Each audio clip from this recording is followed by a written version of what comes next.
Shri Ram Jai Ram Jai Jai Ram, Shri Ram Jai Ram Jai Jai Ram, Shri Ram Jai Ram Jai Jai Ram, Shri Ram Jai Ram Jai Jai Ram, Shri Ram Jai Ram Jai Jai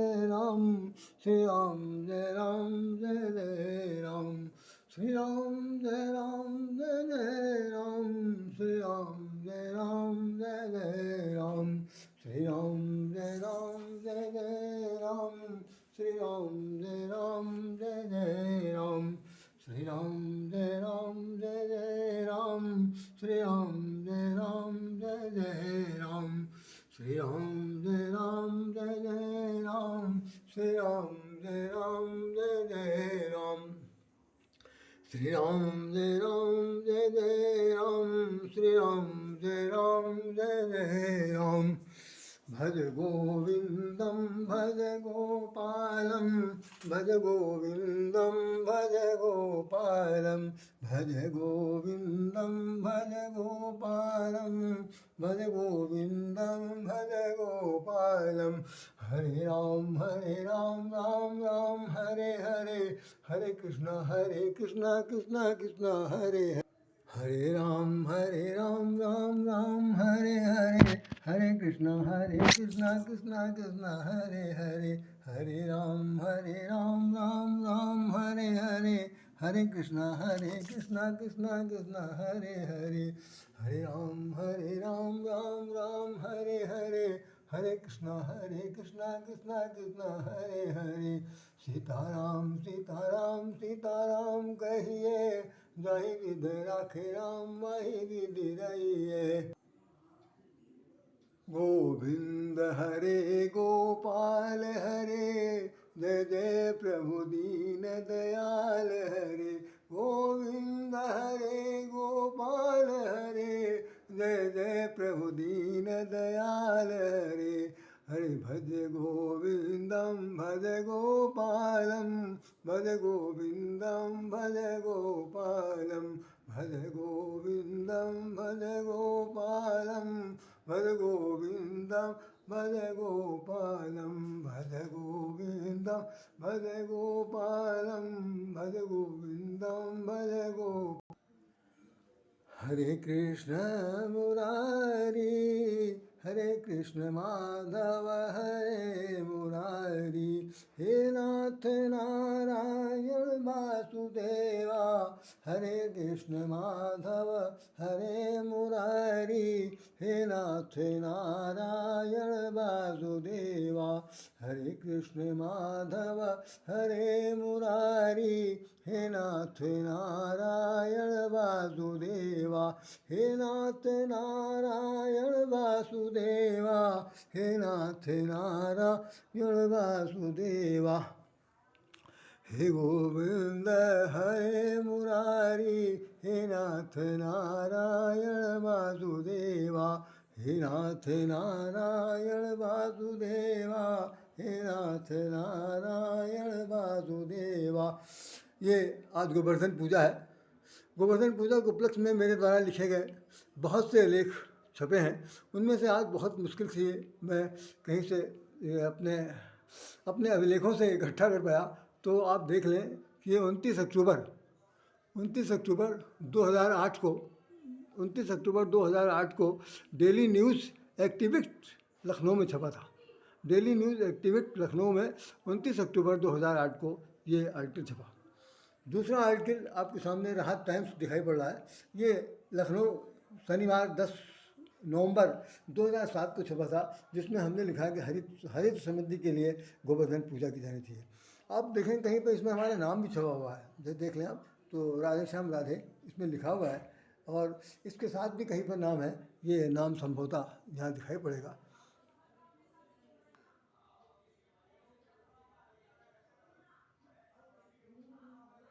ये नाम सामने आपके नाम ही दिख रहा.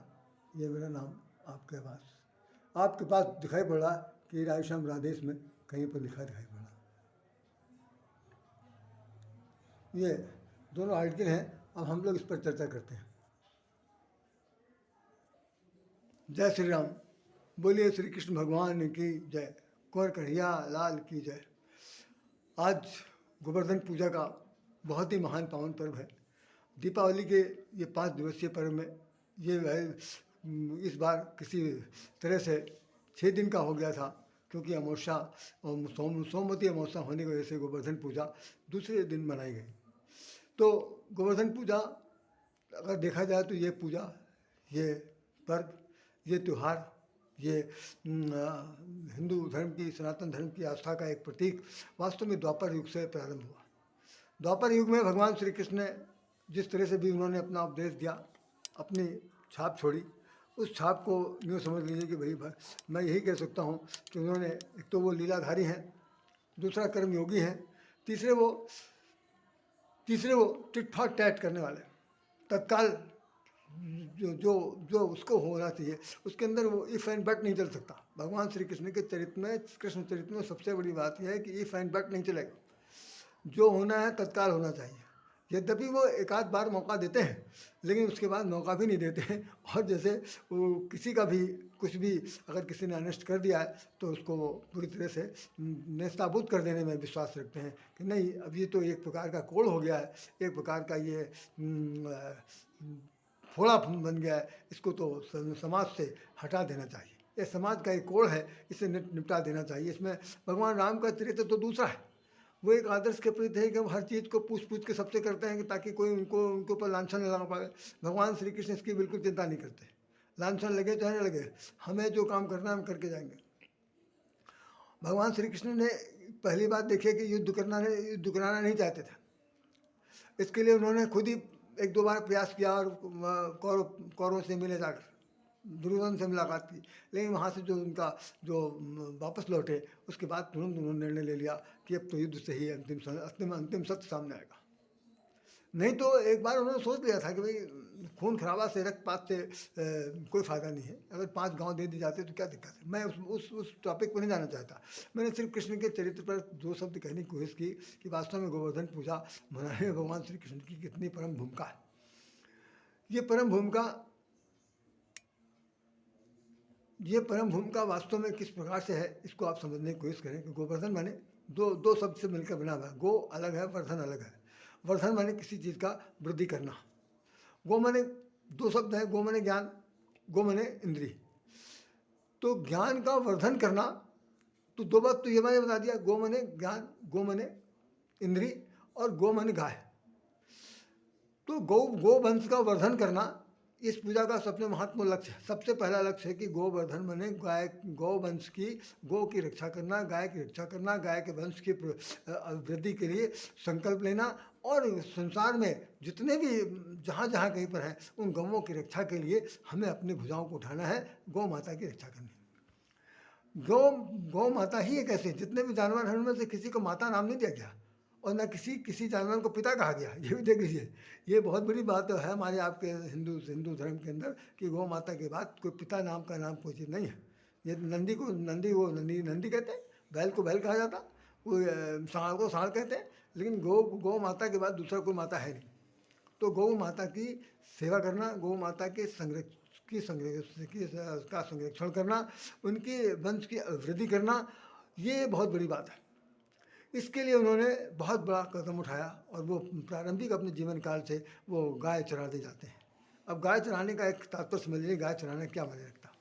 गौ माने ज्ञान, जैसे मैंने बताया, गौ माने इंद्री, गौ माने गौ माँ, और गौ का क्या होता है कि ज्ञान की रक्षा करना, गौवंश की रक्षा करना, इंद्रियों में जो अस्थिरता आती है, इंद्रियों में जो क्या कहना चाहिए, विभत्स स्वरूप प्रकट होता है, क्योंकि इंद्रियां बड़ी चंचल होती हैं, उनके साथ मन लगा हुआ वो अपने आप को बहुत ज़्यादा अस्थिरता की स्थिति पैदा करता है।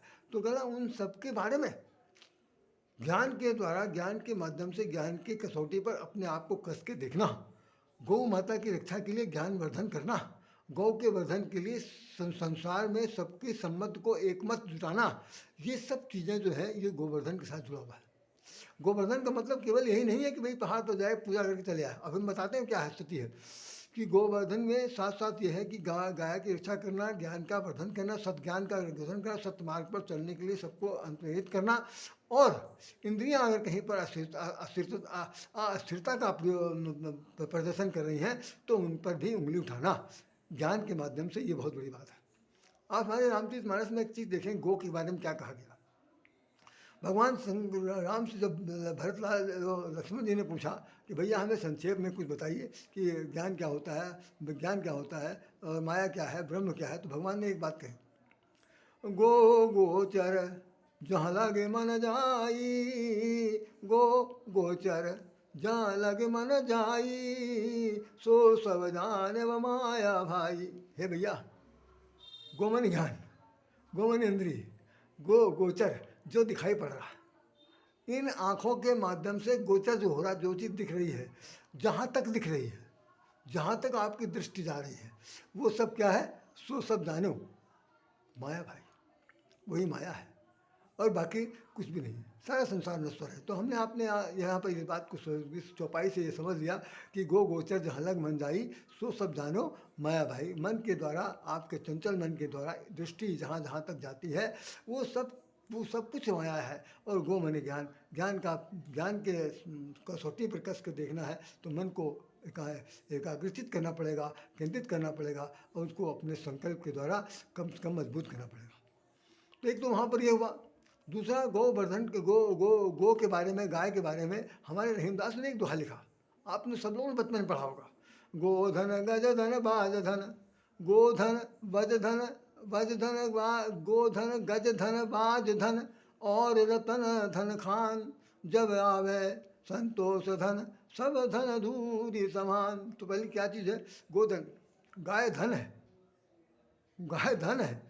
गाय होते हो, आपको जान के आश्चर्य होगा कि हम बहुत पहले बता रहे हैं आपको, कम से कम 50 साल पहले सुन लीजिए। 50 साल पहले जब शादियाँ देहातों में होती थी और बाल विवाह होते थे, तो वहाँ पर हमारे बुजुर्गवार बताते हैं, हमने तो देखा नहीं, लेकिन उनके मुखातिब से सुना है, और ज़्यादातर जब कभी जानने का मौका मिला तो मैं वहाँ पर जाता, तो वो लोग देखते थे कि इनके कितने गाय बैल हैं। इनके यहाँ गाय बैल से उनके घर की संपदा की तुलना की जाती थी, खेती बाड़ी कितनी है और गाय भैंसें कितनी हैं, कैसे इनके घर में रोजगार धन अर्जन कैसे होता होगा। तो गोधन, आज भी गोधन की परिभाषा दूसरे रूप में बदल गई है। आज प्रोडक्शन हो गए हैं, तमाम सारे डेयरियाँ खुल गई हैं, उनमें तमाम सारे चौपायों की किया जा रहा है, गौशालाएँ खोली जा रही हैं, सब कुछ हो रहा है आज। लेकिन जिस बृहद रूप में भगवान श्री कृष्ण ने गायों के बारे में कहा था, यहाँ तक हमने किताबें पढ़ा है कि इसमें लिखा हुआ कि 1 लाख लीटर प्रतिदिन टैक्स के रूप में ब्रज गोकुल से दूध जाता था कंस के दरबार में। 1 लाख टन, 1 लाख लीटर कह सकते हैं, जो भी हो, तो टैक्स लेता था। दूध का उत्पादन होगा तो कैसे होगा भाई, जब गोवर्धन नहीं होगा तो कैसे होगा, गोवंश नहीं बढ़ेगा तो नहीं हो सकता। तो सही जाहिर है कि गौ का पालन करना है, गौ का संरक्षण करना है, गौ का सेवा करनी है, गौ की मात्रा बढ़ानी है। अब गायों को अगर थोड़ा, तो उन्होंने लिखा है रहीमदास ने कि गोधन गजधन है, हाथी भी एक प्रकार का धन है। वो गोधन गजधन बाजधन, घोड़ा भी एक प्रकार का धन है। बताइए कितनी बड़ी बात बता रहे हैं कि गोधन गजधन बाजधन और रतन धन खान, और जितने भी वस्त्र आभूषण धन दौलत है, ये सब चीज़ें तो ये सब क्या है, और रतन धन खान, फिर रत्नों का खान भी अगर कोई आ जाए, अब खान यहाँ पर रहीम खान भी है, और खान मैंने जो रत्नों का खान है। तो जब आवे संतोष धन, सब धन धूल समान। उन्होंने संतोष की परिभाषा को बताते हुए कह दिया कि ये तीनों प्रकार के धन आ जाने के बाद भी व्यर्थ है यदि जीवन में संतोष नहीं। संतोषम परम सुखम जब भी कह दिया गया, संतोष से ही परम सुख की प्राप्त हो सकती है, तो ये तो संतोष के लिए ले गया। लेकिन यहाँ पर धन के रूप में जब तीनों चौपायों को वर्णन कर दिया, तो निश्चित रूप से हमारे आपके जीवन में इनका बड़ा महत्व है। तो हुआ क्या कि ब्रज गोकुल में द्वापर की चर्चा की जा रही, तो द्वापर में यह हुआ कि भगवान श्री कृष्ण जो है वो बहुत ही बाल रूप में है। उन्होंने देखा कि अब एक कथा का क्रम चल रहा, उन्होंने देखा कि भाई आज के दिन तो सब लोग जो हैं वो घर में पूड़ी पकवान बन रहा, और पूड़ी पकवान में 56 प्रकार के भोग बनाए जा रहे हैं। वो लगा करके भाई उन्होंने माता जी से पूछा कि ये सब जो बन बना रहा है कहाँ जाएगा, कौन खाएगा इसको। तो उन्होंने कहा अरे बच्चे तुमको नहीं पता, तुम सब इसमें मत पढ़ो। यहाँ हमारे कुल गुरु कुल देवता हैं, उनकी पूजा की जाती है आज के दिन। कुल देवता की पूजा की जाती कहाँ पर पूजा की जाती? कहीं वो गोवर्धन जो पर्वत बना हुआ है वो उस पर यमुना नदी के पार, तो वहाँ पर जाएंगे, वहाँ हम सब लोग जा करके उनको चढ़ाते हैं, उनकी पूजा करते हैं। तो वो हम जो इंद्र भगवान जो है हमारे वो कुल देवता हैं, उनकी पूजा करने से वो जल वृष्टि होगी और जल वृष्टि से सब खेती बाड़ी अनाज वगैरह सब पैदा होगा। इससे हम लोग जो है फले फूलेंगे और घर में किसी प्रकार की कोई कमी नहीं रहेगी। भगवान कहने लगे कि इंद्र को मैंने बनाया, सृष्टि को हमने बनाई, सारा संसार मेरे द्वारा बनाया गया, ये कौन इंद्र आ गया जो हमारे हिस्से का भोजन करेगा? उन्होंने कहा कुछ नहीं, सब गलत, ये सब गलत। इसमें इंद्र का ये भाई इंद्री से बना हुआ, इंद्र जो है इंद्र से बना, क्योंकि इंद्रियों की ही सबसे बड़ी त्रुटि से ही संसार में आदमी जो है अधोगति जाता है। बहुत गौर सुन लीजिएगा, इंद्रियों की ही कुचालिता से, इंद्रियों की ही मति भ्रम से व्यक्ति विशेष जो है अधोगति की तरफ गिर जाता। और वो इंद्र का आपने कहीं उदाहरण सुना? इंद्र ने तो जो चालचली अल्लाह के लिए सारा संसार विद्वान सब पुराण जानते हैं। तो भाई इंद्र का पद, इंद्र एक पद होता है, इंद्र पर 100 यज्ञ करने वाला व्यक्ति जो है वो इंद्र बनता है। तो खैर इंद्र को देवता मान करके वो लोग बोले, अनभिज्ञ थे, नहीं जानते थे ब्रज गोकुल के वासी। भगवान ने उनको ये सबक सिखाने के लिए ये किया कि वो क्या करते हैं कि सब लोगों से छिप करके गए और जा करके वहाँ एक गुफा थी, उस गुफा में बैठ गया, अपना भेष बदल लिया। बदलने के बाद उसके बाद अब वहाँ पर सूर्य अस्त होने के बाद शाम के समय है, घर से पकवान जा रहा, घर से पकवान जा रहा। अजी साहब क्या 56 प्रकार के भोग लग रहे हैं, 56 प्रकार के भोग जो है वहाँ जा रहे हैं। उन 56 प्रकार के भोगों को जब सब लोगों ने चढ़ाया, पूजा की, आरती की, गोवर्धन पर्वत की, तो भगवान को जितने चीज़ दी जाती थी वो गुफा के अंदर बैठे बैठे सब सरकाते रहते, सब लोगों ने खा लिया, भगवान ने सब खा लिया। तो सबको बड़ा आश्चर्य हुआ कि ये तो बड़ा गजब की बात है कि आज तक तो कभी इंद्र देवता ने कभी किसी का भोजन किया नहीं, सब प्रसाद चढ़ा के सब चले आते थे, घर में लोग खाते थे। यहाँ तो जो दिया जा रहा सब धीरे धीरे निपट जा रहा, कुछ भी पता नहीं। बाद में फिर जब ये बात इंद्र को पता चली, इंद्र ने कहा अरे जहाँ पर हमारी पूजा होती, जहाँ पर हमारा सम्मान होता, जिस घर में हमको कुल देवता माना जाता, और आज उस कुल में ये कौन पैदा हो गया जिसने हमको हमारी उपेक्षा करा दी, हमारी निंदा करा दी, हमारा अपमान करा दिया। मतलब भगवान श्री कृष्ण को के बारे में इंद्र को बिल्कुल पता नहीं। इंद्र ने उस गुस्से में कुपित होकर के जल वृष्टि कर दिया। पूरे बताते हैं कि मूसलाधार बरसा तो छोड़ दीजिए ना, जैसे होता नहीं कि वो एरावत पानी बरसाता, उनके एरावत से सूढ़ों से पानी बरसा, पूरे ब्रज गोकुल में जलमग्न हो गया। इतना पानी बरसा, इतना पानी। तो भगवान ने क्या किया, जिस पर्वत पर बैठे थे उसी पर्वत को उंगली से उठा दिया, गोवर्धन पर्वत। अब गोवर्धन पर्वत को उठा दिया तो जितने भी लोग नगरवासी थे जो घर छोड़ने के लिए विवश हो चुके थे, वो सब लोग भाग करके आए उसी पेड़ के। वैसे थे वहाँ तो थे ही, पहले से उपस्थित थे, क्योंकि सब भोजन पकवान सब ले गए थे। तो सब लोग जो है उसी पर्वत के नीचे भगवान श्री कृष्ण उंगली उठाए हुए हैं। एक उंगली पर क्या कहूँ मैं, किस तरह दिखाऊँ कि एक उंगली पर उन्होंने धारण कर रखा है और सारे लोग जो है वो उसके नीचे आ गए। उनमें से बहुत सारे लोगों को ये शंका होगी कि ऐसा न हो जाए कि एक छोटा सा बच्चा उंगली से उठाए हुए कहीं उंगली टूट जाए, गिर पड़े, कुछ हो जाए, तो लाओ हम लोग भी लाठी लगा दें। तो भगवान ने कहा बहुत ज़रूरी है, लाठी लगाना बहुत ज़रूरी। सब लोग अपना अपना लाठी लगाई ताकि इसको ऊंचा बनाया, पानी बहता चला जाए। और सब लोगों ने लाठी लगाई, पानी बरसा, पानी बरस के साथ बताते 7 दिन तक लगातार बरसा हुई, पूरा जलमग्न हो गया था। उसके बाद वर्षा जब खत्म हो गई, सब लोग वहाँ से जब निकलते हैं तो भगवान श्री कृष्ण से पूछा गया कि ये जो कार्यक्रम हुआ है ये किस तरह से हुआ। तो कहने कि अभी पता चल जाएगा। तो वह इंद्र आया और उसने जब उसको पता चला कि तो भगवान ने अवतार ले लिया, हमारे संज्ञान में नहीं था, तो आकर के उनके चरणों में गिर पड़ा। भगवान ने उसको क्षमा दान कर दिया, लेकिन कहा कि आइंदा से कभी भी इस तरह का बरगलाने की ज़रूरत नहीं है। ये हमारी कुटुंबी है, हमने इनको पैदा किया है, तुम इनको अन्न दल देने वाले कौन होते हो, खबर कभी नहीं। तो वो वापस चला जाता।